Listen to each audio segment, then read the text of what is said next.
Good morning guys, ito naman po si Epic Tech Channel, ang iyong bagong kaibigan dito sa YouTube. Ngayon guys ay panibagong araw.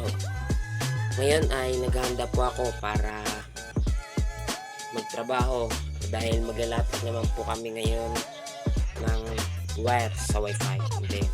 Hindi na po dun sa una nating video na naglatag po tayo, hindi na po dun yung lokasyon. Iba naman po. Kaya abangan nyo lang po mamaya pag makaalis na kami. Date ko lang kayo guys. At yun guys, ay nantay lang namin si Kuya Wilmar at papaalis na kami ngayon. Ito ang aking kasama na si Dandan. At yun guys, ay papaalis na kami dito sa Purok 4. Ay pupunta na kami dun sa nabunturan ng aming lalatagan. At kasama ko ngayon si Kuya Wilmar. And then nasa likod namin na sumusunod ay si Kuya Soy Soy and ang pinsang kong si Dandan. Ngayon ay papunta na kami dun at update ko lang kayo pag nakakapunta na kami dun guys. Bye-bye muna Purok 4. At yun guys, thanks sa God at nakarating kami ng ligtas dito sa nabunturan ng aming lalatagan.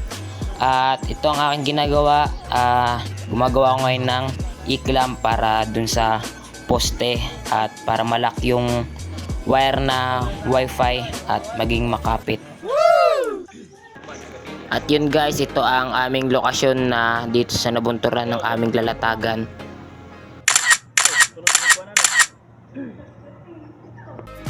At yun, at namimili na kami dito ng ulam dahil tanghali na at para makapagsimula na kaming makapagtanghalian.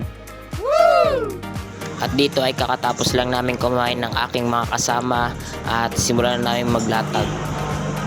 Dito sa time na to guys ay grabe sa sobrang init at nagpahinga muna kami dito ng saglit para magpatuloy na naman sa aming ginagawang trabaho. Guys, hello. Pahinga naman kami ngayon dahil grabing pagod. Pangalawang pahinga namin ngayon. Mga kasama ko andun. Si Lolo. Ako magsungkit dito banda. Yan guys. Yung mga bamboo dyan. Yan. Update ko lang kayo guys pag malapit na kayo matapos.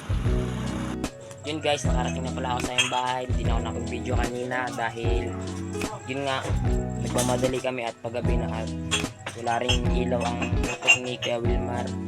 And then inilawan lang kami ng kasama namin na may single na motor, kaya hindi kami pwedeng paggabi sobra.